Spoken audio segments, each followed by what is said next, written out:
see the way I breathe you in.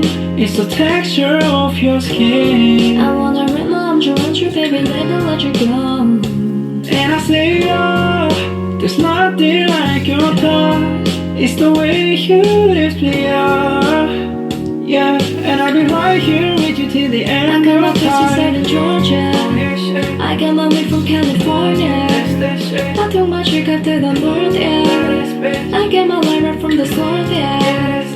Hey, coucou tout le monde, c'est Letty, j'espère que vous allez bien. Moi, je suis très contente aujourd'hui de vous retrouver en ce jeudi pour une toute nouvelle vidéo. Bon, autant vous préciser que j'ai mis l'éclairage comme la vidéo précédente parce que, en fait, le jour où je tourne cette vidéo, cet autre jour où je tourne cette vidéo, il ne fait pas beau, fait un temps de chien, on va dire, hein, très clairement, il pleut, voilà, fait pas beau du tout, bref, c'était joli, parce que je regarde mon téléphone, parce que j'ai des messages qui arrivent, bref, c'est pas le sujet. En tout cas, j'espère que cette nouvelle vidéo que je vais vous proposer aujourd'hui va vous plaire, qu'en gros, ce nouveau sujet va vous intéresser fortement, du moins. Encore une fois, je l'espère. Donc, je vais éviter de trop blablater. On va débuter tout de suite avec cette nouvelle vidéo. Est-ce que vous êtes prêts? Parce que même si vous n'êtes pas prêts, on y va, c'est parti, let's go! Sortir de la routine? Parfois, nous ressentons le besoin de changer nos habitudes. Mais comment faire concrètement? Parce que ouais, il ne s'agit pas de tout quitter, de tout changer, ni même de se lancer des défis totalement fous. En fait, nous voulons simplement goûter à la nouveauté. C'est pour cela que je vais vous partager 7 questions pour vous aider à sortir de la routine tout en douceur.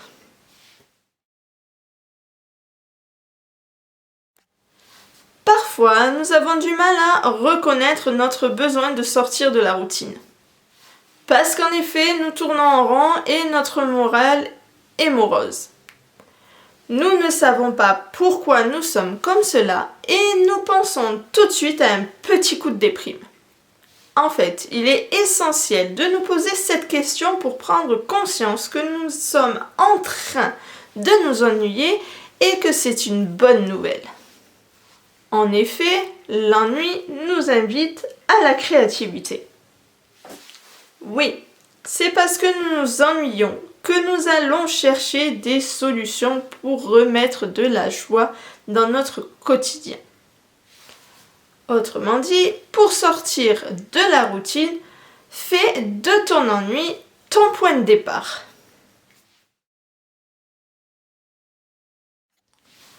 Ensuite, il s'agit de s'autoriser à rechercher la joie. Et malheureusement, on n'y s'y autorise que rarement.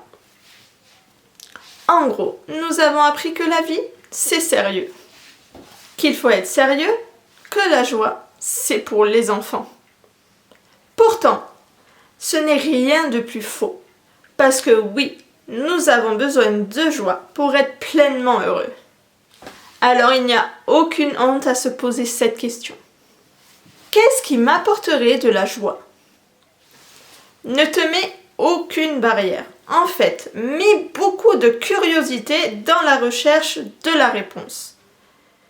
Qu'est-ce qui, pour moi, avec ton nom et ton prénom, m'apporterait de la joie là, à cet instant?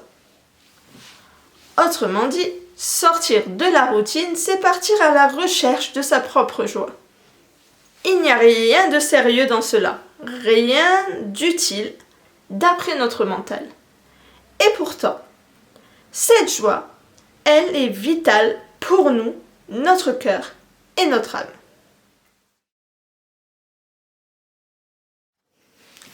Même si on s'autorise de temps en temps à s'ennuyer et à chercher notre joie, nous aurons alors encore des difficultés à passer à l'action. En effet, nous apprenons à être sérieux et puis à faire des choses sérieuses de façon très sérieuse. Autrement dit, faire toutes ces choses qui nous apportent de la joie n'est pas dans nos habitudes. Nous pouvons alors avoir peur et même nous sentir coupables. C'est pourquoi il s'agit de se poser une toute petite question. Et si moi, toujours avec ton nom et ton prénom, je m'autorisais à faire un premier pas vers ma joie, qu'est-ce que je ferais? Une toute petite question pour un tout petit pas pour sortir de la routine. Car la joie, c'est cela. Ce n'est pas forcément de grandes choses ou de grandes actions. La joie est partout, même dans les plus petites choses. S'autoriser à sortir de la routine et à changer nos habitudes dans le seul but de ressentir plus de joie ne sera pas évident. Ben ouais, nous avons accumulé beaucoup de croyances sur la joie et le sérieux dans notre mental et alors ce dernier ne nous laissera pas en paix. C'est pourquoi il nous arrivera de culpabiliser, d'avoir l'impression de faire n'importe quoi. Rechercher sa joie, ce n'est pas faire n'importe quoi. Parce qu'en fait, c'est nécessaire pour nourrir notre cœur, notre âme. Nous avons besoin pour nous sentir bien dans notre vie. Donc, que tu souhaites sortir de la routine, pose-toi cette question.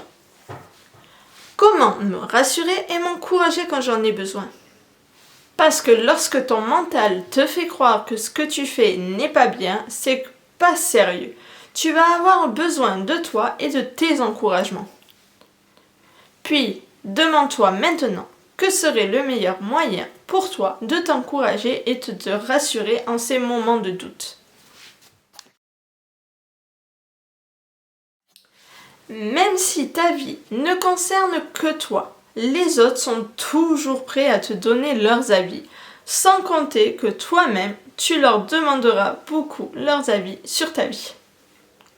Lorsqu'on souhaite sortir de la routine, changer ses habitudes, il est alors essentiel de se poser cette question. Comment moins écouter les autres et m'écouter davantage? Nous croyons, à tort, que les autres nous connaissent bien. Ce n'est pas le cas. Rarement, en tout cas. Il n'y a qu'une seule personne qui te connaisse parfaitement. Mais cela demande que tu l'écoutes jour après jour. Et cette personne, c'est toi. Car, pour sortir de la routine, il s'agit de n'écouter que toi. Cesse de demander des conseils à gauche et à droite pour savoir ce que tu devrais faire. Pour retrouver la joie de vivre, fais-toi confiance. Sortir de la routine n'est pas évident, car tout cela nous demande de changer certaines habitudes et cela nous demande des efforts. Autrement dit, il est bon de se demander comment goûter à la nouveauté régulièrement pour lui faire de la place au quotidien. Comprenons alors que nous n'aimons pas le vide. Cela veut dire que nous avons tendance à combler les trous dans notre agenda. Et si nous comblons les trous sans nous demander comment faire rentrer la nouveauté et les imprévus, alors nous ne laissons aucune place. C'est pourquoi faut que tu t'accordes du temps chaque semaine pour ne rien faire, t'ennuyer, te demander ce que tu peux faire pour ressentir de la joie et te lancer. Oui, laisse-toi des temps où tu n'as rien à faire d'autre que de rechercher ta joie. La mission de notre mental est de nous sécuriser. Oui, son but est de nous garder en vie. Alors, il est très soucieux et veut que tout soit bien à sa place, bien rythmé et surtout sans surprise. C'est ça sa mission et il ne changera pas. C'est pourquoi il sera toujours présent avec ses idées sécurisantes, son besoin de vivre selon une routine sans surprise. Autrement dit, il s'agit de trouver un équilibre entre notre mental et sa recherche du connu et de notre cœur, puis sa quête de la joie et de la nouveauté. Cet équilibre ne sera jamais immuable. Oui, parfois, on peut être trop dans le mental et parfois trop dans notre cœur. Et c'est tout à fait normal. Nous n'avons qu'à faire les ajustements encore et encore. La vie serait alors bien moins passionnante sur cette quête constante de l'équilibre. Car en effet, c'est ainsi que l'on apprend à nous observer et à nous découvrir. Nous ne sommes jamais arrivés car la vie est un chemin. Et voilà tout le monde, la vidéo est maintenant terminée. J'espère que cette vidéo sur ces conseils-là vous auront plu. Si c'est le cas, je vous l'invite comme d'habitude à lâcher vos petits pouces bleus vers le haut, à vous abonner à ma chaîne en cliquant sur ma petite tête à droite ou à gauche, à regarder ma vidéo en cliquant sur la droite ou sur la gauche, à voir. Bref, de toute façon vous le verrez. À me suivre sur tous mes réseaux sociaux, les liens sont dans la barre de description, à activer la petite cloche pour que quand ma vidéo sort, boum, vous l'ayez direct sur votre écran, on va dire, de téléphone ou d'ordinateur. Bref. Que vous dire de plus? De prendre encore une fois soin de vous et de vos proches, de prendre soin aussi de vos animaux de compagnie si vous en avez. Bref, en tout cas, moi je vous fais d'énormes bisous et je vous dis à la semaine prochaine pour une nouvelle vidéo. Bye bye.